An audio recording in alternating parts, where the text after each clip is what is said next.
Welcome back to the Gardening with Joey and Holly radio show. Moments away, the executive gardener will be with us. But first, carpenter bees. Do you have them? You don't want them. And let's just fix the problem before they cause a problem. And with Rescue, you can do that. Yeah, with the Rescue Carpenter Bee Trap Stick, it works with wasps, mud daubers, and then the carpenter bees, they bore holes and tunnels in the wood to lay eggs, and then they care for their larvae. These holes and tunnels in the wood invite mold and rot into homes, decks, fences, and any other wood structures. Spring is the best time to catch the carpenter bees before they mate, but trapstick can be used throughout the summer and early fall to control carpenter bees. Rescue makes a carpenter bee trapstick that is simple to use and pesticide-free. Hang trapsticks from the wood structures you want to protect.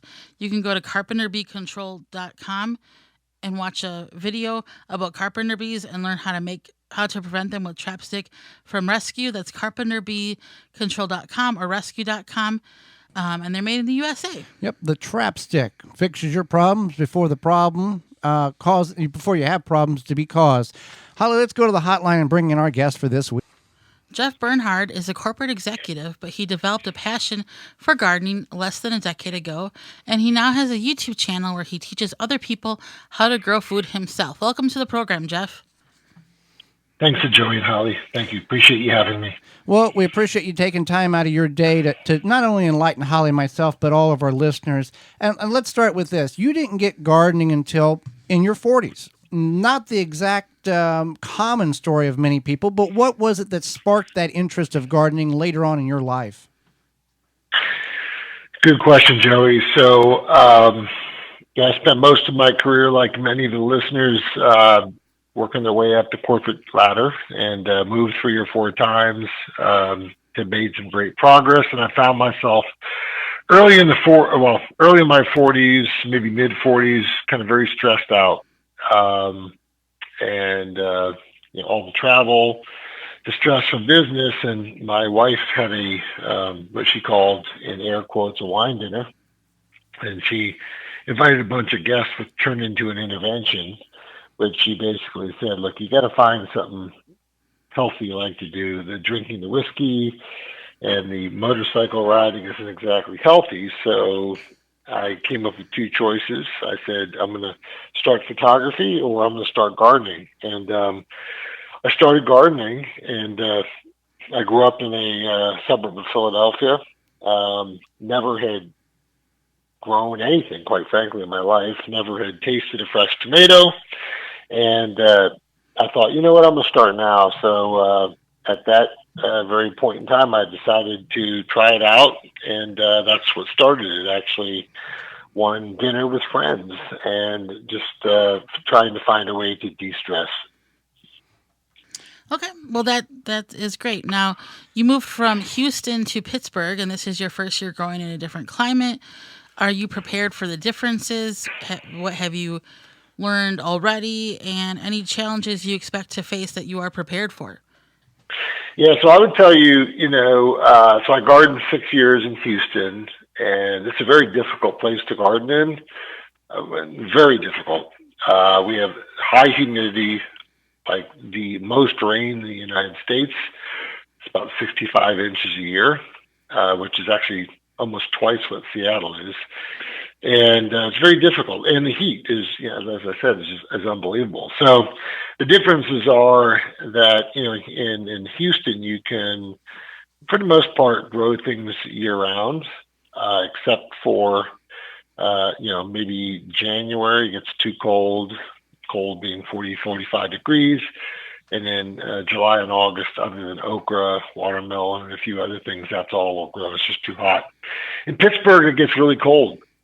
And so what I've learned here is we don't have all the seasons. We basically have one season, which is from April, May, and it's still getting 37 at night. You know that, right? Being in Wisconsin. And we have until September, October. That's it. And in the winter, pretty much anything you're going to grow is going to be inside. So to answer your question, the season is shortened, so we have to get in as much as we can.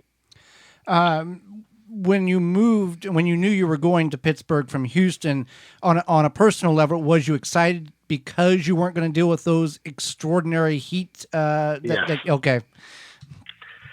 Yeah, I mean, it is. Yeah, look, anybody who's ever gone to Disney World. So if you look at Orlando, Tampa, Miami, and you look at Houston, Texas, San Antonio, it is hot, hot, humid, and we have the blight, the mildew. It's a very difficult time, and as you know, when you get 5 inches of rain in 30 minutes, it just wreaks havoc on a garden. Oh yeah. So let's talk about your YouTube channel. It's called The Executive, or the YouTube channel, The Executive Gardener. When our listeners go and check that out, what can they expect from you, The Executive Gardener?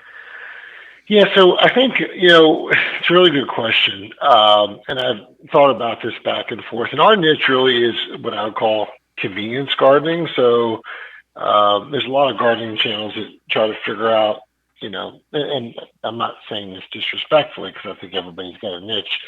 How do you garden on a budget? Some are, gardening hydroponically, some are with soil. Our channel is really about how do you do it when you're really busy? How do you do it with convenience? And, as you know very well, being gardeners yourself, sometimes convenience means that you have to spend a little money. And so that's what we try to do is, look, if you don't have time to weed, you don't have time to get rid of the pests, and you got to move relatively quickly because you only have a certain amount of time because you have 5 kids or you have a busy job. Like, what's the most convenient way to garden? And that's what we try. That's what we try to tell people is, if I don't have a lot of time, what's the most efficient way to garden to get the most harvest out there? And I think that's what they look for. And we'd also, like your channel, we try to hit a big range. So we do everything from worm castings to hydroponics to aquaponics to soil gardening. But so I would really say in a nutshell, it's probably more convenience gardening than anything. Now, whenever you made the decision to garden and made the decision to create the YouTube channel, was that the goal in mind, or did that just kind of evolve over time and you said, I think this is what will work best for me? I think it's what works best for me, but I also realized, Joey, that there's a lot of other people that are in my situation. Whether you're an executive or whether you're a busy mom, you just don't have a lot of time. But everybody loves fresh food. Everybody loves the ability to de-stress and kind of get out there with earth. So I just felt it would relate with a lot of people. And I don't profess to know it all in gardening. I make more mistakes than I don't film. But I feel like I bring a real approach to things and a little bit of a personality to it, and I don't take myself too seriously. And I think I get a lot of, like you do probably, I get a lot of thank you and just quick tips and try to teach people the most efficient way to garden to get a crop for themselves when they just don't have a lot of time. No, most definitely. So your wife helps prepare a lot of the food from the garden. Is there any dish she makes that's a favorite that our listeners should try, or maybe something you have on your channel? Yeah, so we're, it's interesting. We just built a brand new house in Pittsburgh, and the garden, unfortunately, was on a hiatus for about a year and a half, because we were living in an apartment while the house was being built, and with COVID, supplies were delayed. So most people with new homes were delayed severely. So we're really starting to ramp out this year, and so my wife is a nutritionist and a certified diabetes educator, and also a great cook. So what we thought was really important was not just to grow the food, because if any of the listeners have grown Swiss chard as an example, it's not exactly delicious to eat. You can't really digest it unless you know how to cook it with oil and seasoning and all that. So what we try to do is do both of those and try to figure out a way to cook anything from the garden and make it taste really good. And that's what she is. So she'll eventually here in the upcoming season, we'll start from the side of the yard where it's grown, and then it'll go to the cooking pan and to the plate, and we will take people through each part of the way and how you prepare it and how you make it taste good and what the nutritional value is, calories and all that for people that are looking to count those type of things. To answer your question, no question. I think I liked when she does the buffalo mozzarella with the caprese salad, I guess I would say, with the tomatoes. She drizzles oil and vinegar over it and fresh basil. So we make the tomatoes fresh. We make the basil fresh.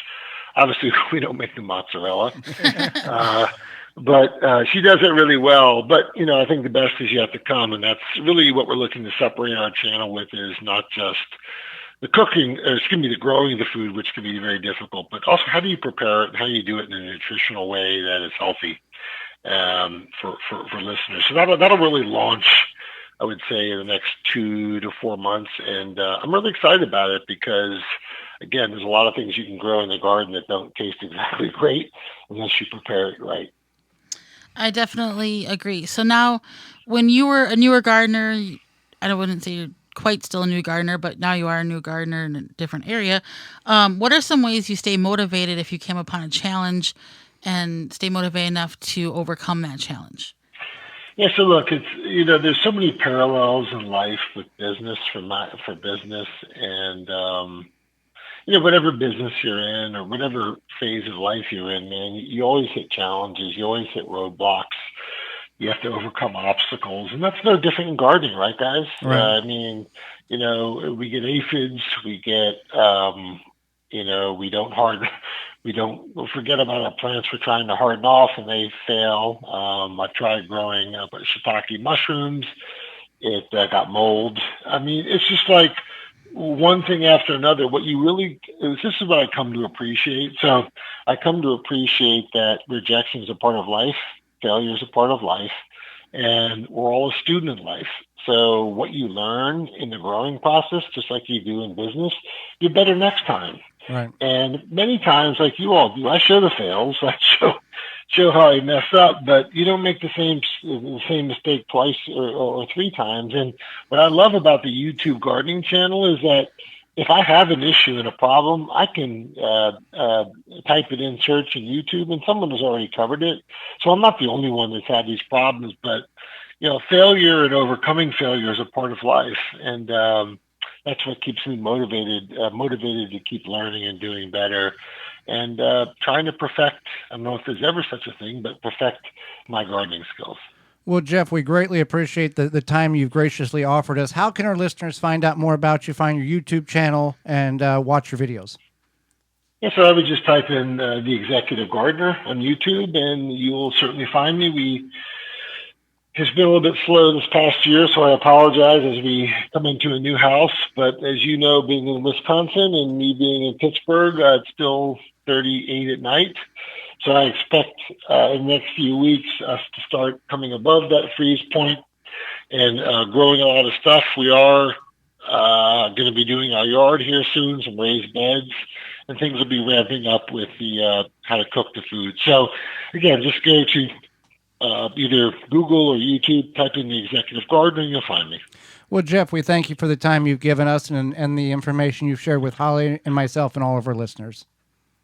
Thank you, and I do enjoy both of your show as well. So keep up the good work, and thanks for the time. Well, thank you. Hey there, gardeners! Thanks for checking out this segment of the Gardening with Joey and Holly radio show. If you like what you've seen, you can search through the channel and find full in-studio videos of the entire show. If you want to go another route, you can search for it on your favorite podcast platform by searching the Wisconsin Vegetable Gardener radio show or the Gardening with Joey and Holly radio show, and you can download it and take it with you. You can check out all past seasons at our website, thewisconsinvegetablegardener.com, under the radio tabs at the top of the page.